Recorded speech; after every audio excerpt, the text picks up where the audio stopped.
मेरे इमाम कहते हैं थके ते रूहुल अमी के बाजू। कुछ अशार से मुझे इतना प्यार है मेरे इमाम के कि मैं चाहता हूं कि शायद वो मेरी हर तकरीर का हिस्सा बने, लेकिन लोगों का ख्याल करते हुए कुछ बात छोड़ देनी पड़ती है। मेरे इमाम कहते थके थे रूहुल अमी के बाजू, कहाँ वो दामन कहाँ वो पहलू, रिकाब छूटी उम्मीद टूटी, निगाहे हसरत के वलवले थे। और एक मकाम पे फरमाते पूछते क्या हो अर्श पर, यूं गए मुस्तफा के यूं। पूछते क्या हो अर्श पर, यूं गए मुस्तफा के यूं। कैफ के पर जहां जले कोई बताए क्या कि यूं। और एक बात आपको कहता हूं, जब सफर बंदा करता है, तवज्जो आपकी सुन ले, जब बंदा सफर करता है तो जहत पर सफर करता है। जहत मतलब समत, डायरेक्शन। सही कह रहा हूं? मुझे बहुत इंग्लिश नहीं आती, लेकिन थोड़ा आप लोगों की रियायत करनी पड़ती। जहत, समत, डायरेक्शन। और अगर हिंदी में कहूं तो दिशा। ठीक है, अब तो समझ में आ गई।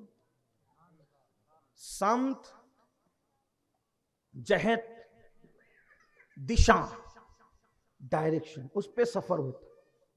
मुंबई जाना है तो धुलिया की तरफ से नहीं मुंबई जा सकते, धुलिया जाएंगे तो मुंबई से दूर हो, यानी उस रास्ते पे जाएंगे आगरा की उस तरफ, मशरिक की तरफ, तो दूर होंगे। किस समत चलना पड़ेगा? बोले मालेगांव से मगरिब की तरफ। सही है? दो जिहत पे चलोगे तो मुंबई पहुंचो। बगैर जिहत के आदमी सफर नहीं कर सकता। सही है? लेकिन ये मेरे नबी का सफर है। सुभान अल्लाह। पड़े थे जहां खुद जहत को लाले, वहां जहत को लाले पड़े थे। कोई सम तो नहीं था, कोई डायरेक्शन नहीं थी, कोई दिशा नहीं थी, और मेरे नबी सफर करते जा रहे थे, इसलिए कि उनका सफर उस तरफ था कि उस तरफ किसी का कभी सफर हुआ है, ना होगा, ना हो सकता है।